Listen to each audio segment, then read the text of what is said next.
Okay, international trade basically, what does international trade involve? International trade basically involves the trade of goods and services across borders, that is across countries to other countries, not domestically. So if you have operations in Karachi and you're selling your goods and services to Lahore, that is not international trade. But yes, if you sell it across the border like China, India, or Afghanistan, yeah, or Turkey. So that's known as international trade. International trade involves trade of goods and services, right? It involves a trade of goods and services. That is, it involves import and export both.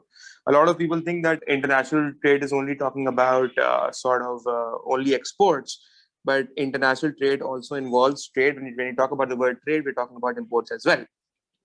There's another concept that is known as globalization.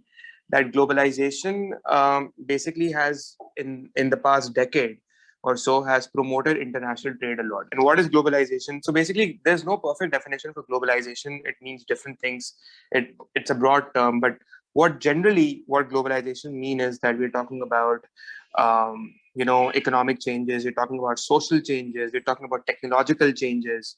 We're talking about cultural changes. So we all know how culture has changed in the past 10 years. People have become very open to different cultures, how technological progression has taken place, how societies have developed in the past 10 years, how economic changes have taken place, right? How political changes have taken place. So these are all the different sort of changes interacting amongst each other, and that results into people, firms, and economies across the globe to trade with each other. And that is what globalization is all about. So remember that the concept of globalization led to the promotion of international trade. People were like, oh, why are we just selling goods and services to in our domestic economy? Why not just explore markets abroad as well, right? So having said that, also remember that countries initially thought that they could be self-sufficient in everything. That is, self-sufficient means that you grow everything on your own and you produce everything on your own and then you consume it, right? So later on, countries realized that self-sufficiency is basically not the solution. And that is where they started to specialize in producing goods and services in which they were best at producing. So, for example, if Pakistan is best at producing in agricultural goods, right? So Pakistan should specialize in producing agricultural goods and maybe not produce manufactured goods, right?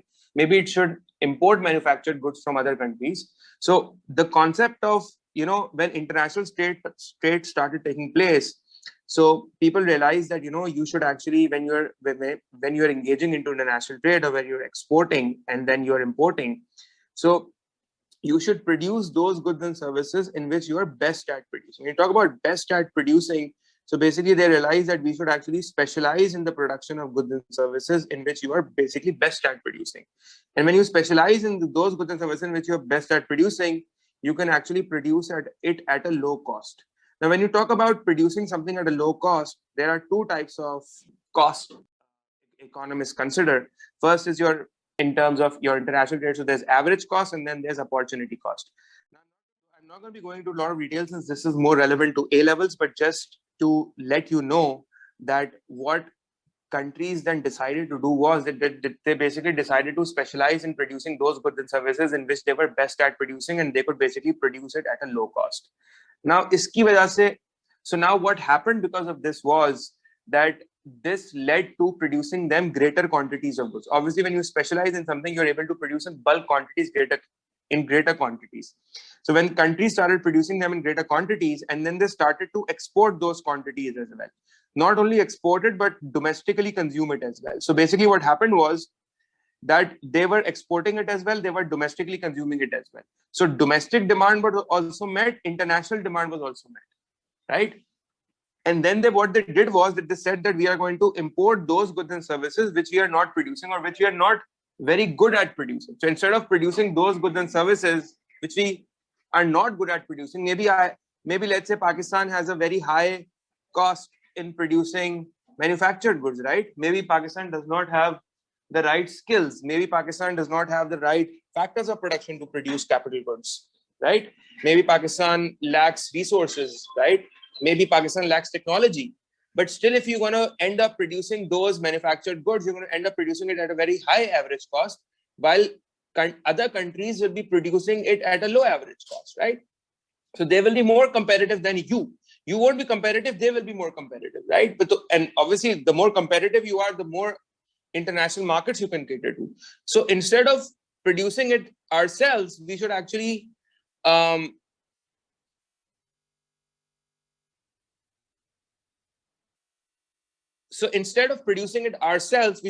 import from other countries who were actually very good at producing. So it helps us, right? So basically, there are two advantages that are actually happening here. First of all, we are able to produce the goods and services in very high quantities. We can satisfy domestic demand as well, and we can also export those quantities, and we can cater international demand as well, right? Initially, we were not able to do that. Initially, we had limited availability of goods, but now since we are specialized in them, we are exporting and we are satisfying domestic demand as well. At the same time, what international trade did was it allowed countries to actually import those goods which they either could not produce themselves or they had a very high cost of producing them. So what happened was, because of this, that there was more consumer choice for people, right? Now there's more consumer choice, right? Pakistan imports a lot of goods from China and similarly from other countries as well, because they are more competitive at producing them. We are producing those goods, especially electronic items, right? We are actually importing. We have seen how Chinese products are flooded in our markets. We see smartwatches, laptops. Pakistani companies are producing them at a very high cost because they don't have the efficient labor to do that. They don't have the technology to do that, right? So again, the advantage was that it resulted into more consumer choice. So more consumer choice from domestic production, number one, more consumer choice from imports as well, because when you import more, you end up providing more opportunity for consumers in terms of consumption, in terms of consumer goods, right?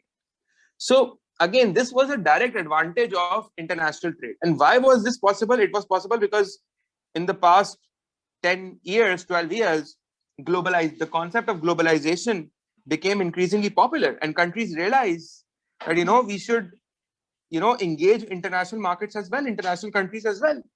They realized that not only we will be able to make profits and expand more profits, but then we will also be able to, but then also societies will be able to benefit as well. Society's living standards will increase as well. Society's welfare will increase as well, right? So remember that countries always specialize in goods and services in which their factor endowment. Factor endowment means factor of production.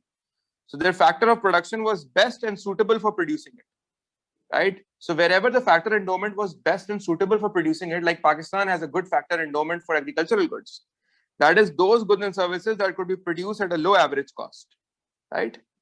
Or those goods and services that could be produced at a low opportunity cost. So now remember that whenever you can produce something at a low average cost, it means that you have an absolute advantage. Now, what do you mean by absolute advantage? This is something that you will learn, inshallah, next year in your AS economics. So as far as Olevel is concerned, this is not necessary. But yeah, so and something that you can produce at a low opportunity cost, that's known as comparative advantage. Again, I'm just mentioning these names. Even if you didn't knew it, so nothing wrong in that. But what you should definitely know is that they specialize in those goods and services in which the factor endowment was best suitable for producing, right? That is those goods and services that could be produced at a low cost, or even if you write low average cost, that's fine. First of all, remember that what is a closed economy? A closed economy is an economy that only trades domestically. There's no international trade taking place. There's no international trade at all. So that's a closed economy. It trades internally, maybe between cities and states. That's a closed economy. And opposite to a closed economy is an open economy. An open economy is an economy that does international trade, right? It does international trade. That is, it imports and exports. That's an open economy.